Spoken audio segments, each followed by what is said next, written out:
राधिका गोरी से धीरज की छोरी से मैया करा दे मेरो ब्याह। राधिका गोरी से बिरज की छोरी से मैया करा दे मेरो ब्याह। राधिका गोरी से बिरज की छोरी से मैया करा दे मेरो ब्याह। राधिका गोरी से बिरज की छोरी से मैया करा दे मेरो ब्याह। कन्हैया माता यशोदा के पास आकर निवेदन करते हैं, राधिका गोरी से बिरज की छोरी से मैया करा दे मेरो ब्याह। राधिका गोरी से बिरज की छोरी से मैया करा दे मेरो ब्याह। माता यशोदा कन्हैया की बात सुनकर कहती हैं, अरे लाला उम्र तेरी छोटी है, नजर तेरी खोटी है, कैसे करा दूं तेरो ब्याह। उम्र तेरी छोटी है, नजर तेरी खोटी है, कैसे करा दूं तेरो ब्याह। उम्र तेरी छोटी है, नजर तेरी। ये ऐसा शब्द है जो तीनों लोकों के स्वामी परम भगवान श्री श्याम सुंदर को वश में कर सकता है। कामदेव को भी मोहने वाले मदन मोहन को केवल एक ही शक्ति है जो मोहित कर सकती है, वह है श्रीमती मदन मोहिनी, हमारी राधा रानी। श्रील भक्ति सिद्धांत सरस्वती ठाकुर कहते हैं कि गौड़ीय वैष्णव भक्त कृष्ण की अर्चना इसीलिए करते हैं क्योंकि वह हमारी आराध्य श्रीमती राधा रानी के आराध्य देव हैं। आज हम गौड़ीय वैष्णव भक्तों के लिए बहुत ही आनंद की बेला है क्योंकि आज हमारी लाडली किशोरी जी का आविर्भाव दिवस है। हम आपके समक्ष राधा रानी के जीवन की कुछ लीलाएं प्रस्तुत करने जा रहे हैं। श्रीमती राधा रानी की जय।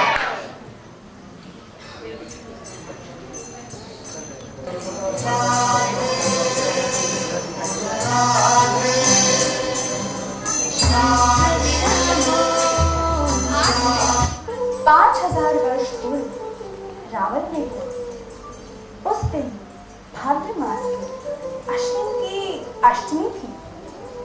मेरे पिता श्री वैश्भानु जी यमुना में स्नान कर रहे थे कि अचानक उन्हें एक कमल पुष्प दिखाई दिया और उस पर एक बालिका जिसकी कांति से सारी दिशाएं जगमगा रही थी। उन्होंने उसे उठा लिया और उसे घर ले आए।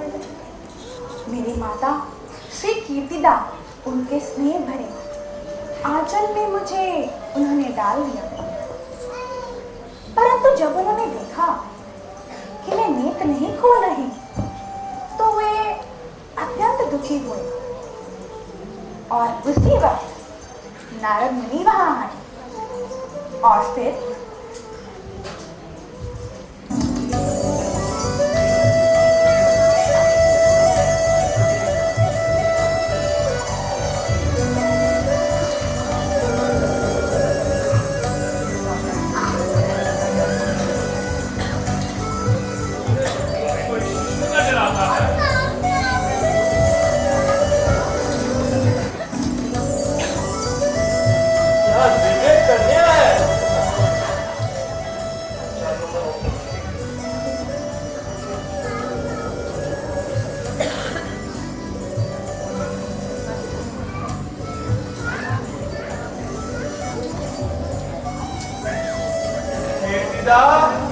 जी आए।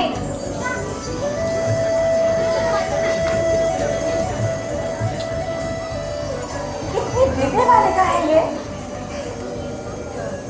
परंतु ये नेत्र क्यों नहीं खोलती?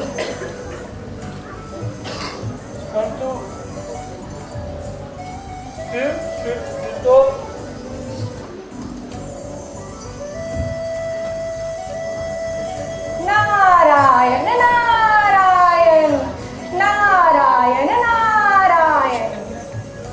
कल्याण हो।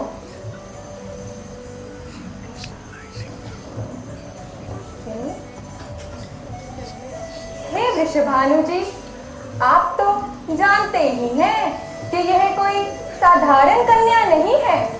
आपसे ज्यादा भाग्यशाली आज इस संसार में दूसरा कोई नहीं। अतः आप अपने मन से सभी शंकाएं निकाल दीजिए और इस भाग्य की देवी का धूमधाम से स्वागत कीजिए एवं सभी रीति रिवाजों का पालन कीजिए। जो आज्ञा भगवान, आपने हमारी सारी शंकाओं का निवारण किया है। आपका बहुत बहुत धन्यवाद। कल्याण हो।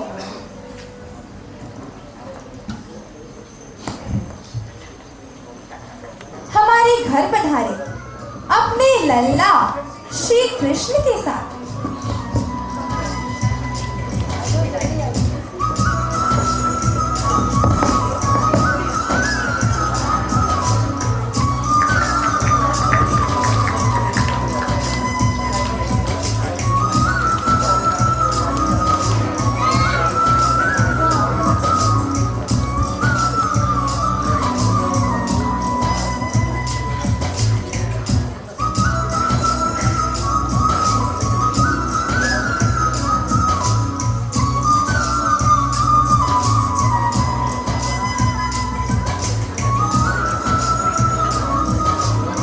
आज तो हमारे भाग जागे,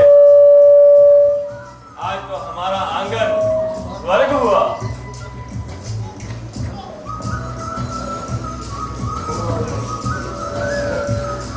अपने सखा को गले लगाकर आज हमारा हृदय भी रोमांचित हो रहा है। अरे सखा, हमारी लाडली कहाँ है? आइए विराजिए।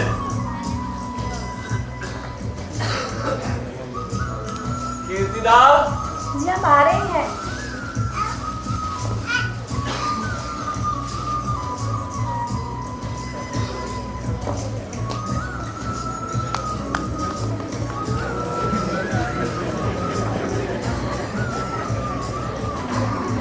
आहा, स्वयं चंद्रमा आपके घर में उतर आया है। कान्हा के बापू, तनिक कान्हा के बापू, तनिक देखिए तो हमारी लाडली के समक्ष तो चंद्रमा की कांति विहीन हो गई है। तुम सत्य कह रही हो यशोदा, सत्य कह रही हो। कान्हा, आ इधर आके बैठ। आजा। देख राधा, अब दिखे है राधा।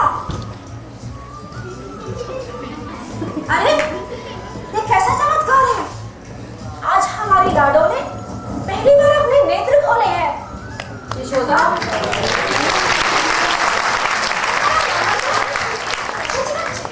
चमत्कारी पुरुष हो। ये तो चमत्कार हो गया, चमत्कार हो गया, चमत्कार। चमत्कार हो गया, ये तो चमत्कार हो गया।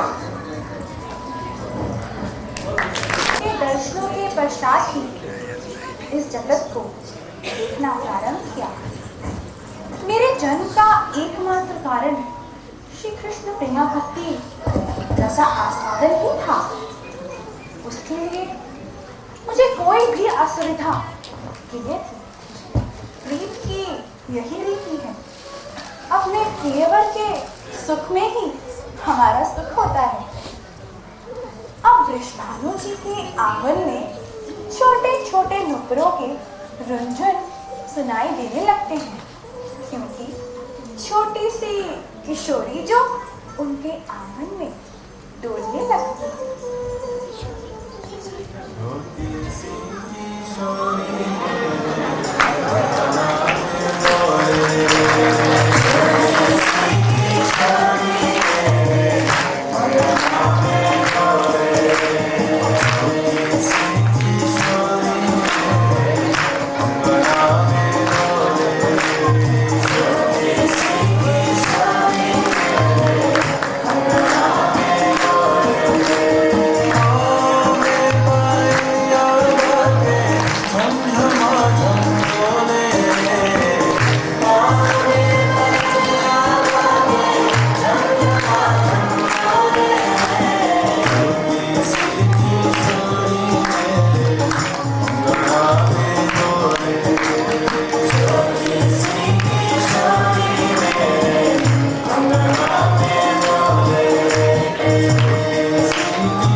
माधव वहां आ पहुंचे और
अब तुम्हें इस अपराध का उचित दंड भोगना पड़ेगा। अरे ओ छोटू के सरदार, इसी वक्त यहाँ से चले जाओ। हमारी राधा रानी को चोरी कहते लाज नहीं आती। और भला हमें ये तो समझाओ, ये जंगल तुम्हारा कैसे हो गया? ना तो तुमने इसे खरीदा, ना ही सींचा, और केवल हमें तो यहाँ पर सिर्फ नहीं रहते, और भी तो ब्रजवासी आते हैं। तुम कभी तो निष्पक्षपात किया करो। अरे अहीर की छोरियों, क्या तुमने सुना नहीं कि सारे वेद इस वृंदावन को मेरा बताते हैं? मैं ही यहाँ का राजा हूँ, परंतु तुम शायद अपने सौंदर्य और यौवन के मद में बहरी हो गई। हमारे प्रिय और सत्यवादी, ये जंगल तुम्हारे नाम पर नहीं, हमारे प्रिय सखी वृंदा के नाम पर है। तो वृंदा मेरी ही तो पत्नी है। तो मेरा हो गया, तुम मुझ पर मिथ्या ही आरोप लगा रही हो। मिथ्या आरोप? अरे ओ छलिए, अगर तुम्हें अपना अलग से वन चाहिए तो जाके चंद्रावली देवी की आराधना करो। यह वन तो श्रीमती राधिका का है। वह हम सबकी स्वामिनी है, वह तीनों लोगों की स्वामिनी है। हमारी राधा रानी का सौंदर्य तो अनंत कोटि कामदेव को भी पराजित कर देता है। स्वामी, यह वन श्रीमती राधिका के अद्भुत ऐश्वर्य का प्रतिबिंब मात्र भी नहीं, तो आप इसे अपना वन किस प्रकार घोषित करते हो? तुम सब राधिका का बड़ा चढ़ा के गुणगान करके अपने अपराध के दंड से बच न पाओगे। मैं राजा का चौकीदार बनकर इस वन की रखवाली कर रहा हूँ। अब तुम्हें अपने चोरी के दंड स्वरूप अपने अपने आभूषण देने होंगे। अरे ओ छली, बहुत हुआ। अब हम सबसे ठिठोली करने के अपराध स्वरूप तुम्हें अपनी बंसी से हाथ धोना होगा।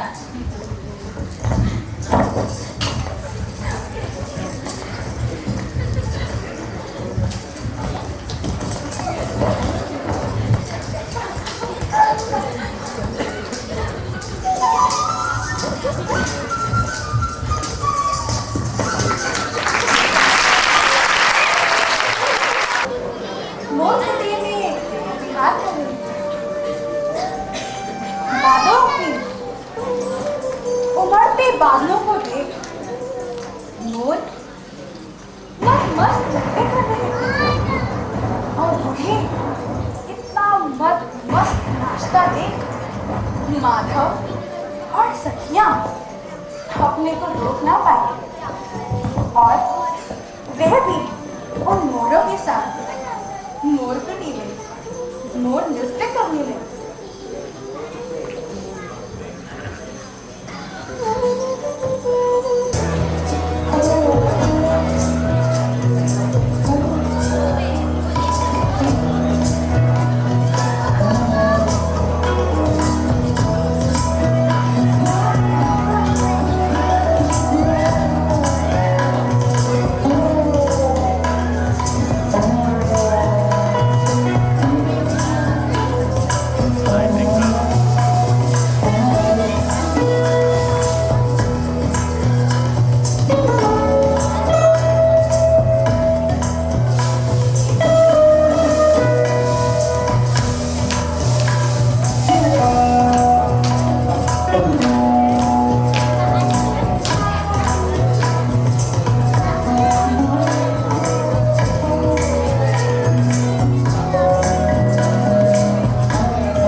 पाना चाहती। हम सब ने मिलकर कत्यानी बनी। कत्यानी देवी ने प्रसन्न होकर हम सबको ये वरदान दिया कि अति शीघ्र ही हमारे प्रिय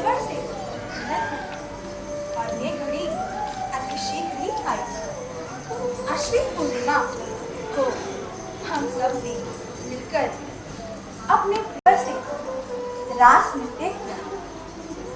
उस रात्रि को मोहन की मुरली की ताल में रात्रि के सन्नाटे को भेदा। हर गोपी ने अपना स्वरूप भूल अपने परम स्वामी से मिलन के लिए चल दिए। हम सब यमुना तट पर एकत्र हुए। हर गोपी को ये लग रहा था कि कृष्ण उनके साथ।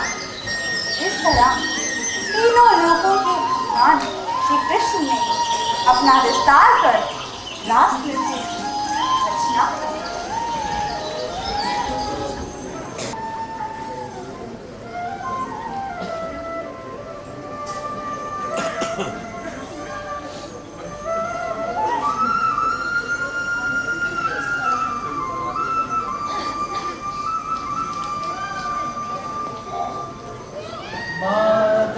मुरली छेड़ के मोहन रहो बुला, राधे रानी की दशा वर्णन करे न जा।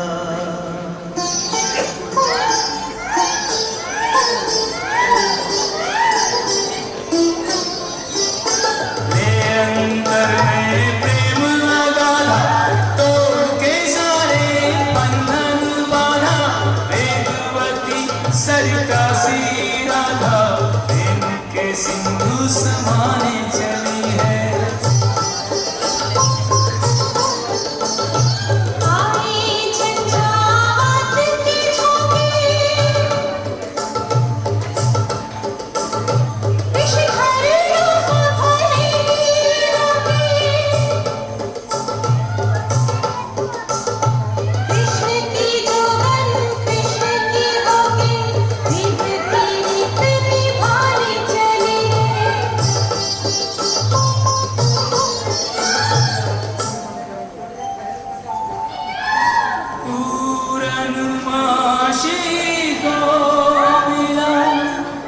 जब प्रिय का संकेत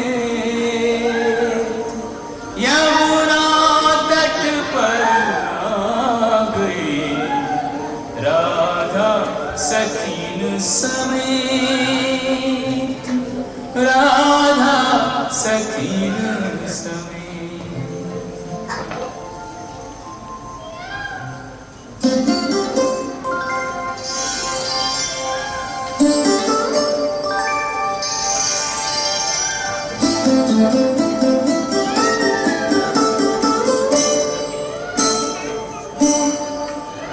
जब अंतर्यामी ने देखा हर अंतर में वही वास करे, लिए अमर मिलन की अभिलाषा सखियां उनसे ही आस करें।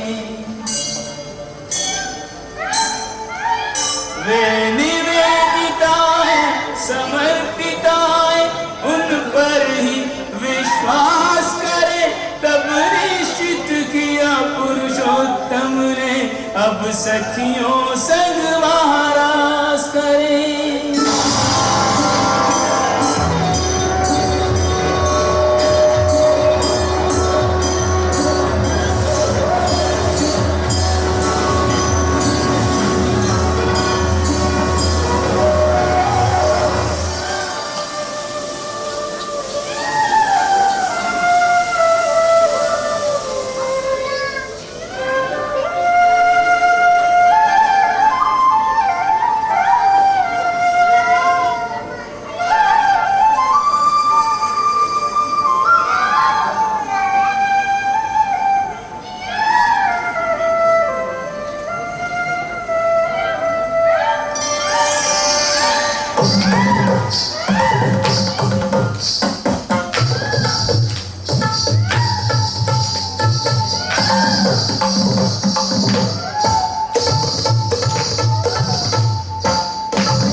है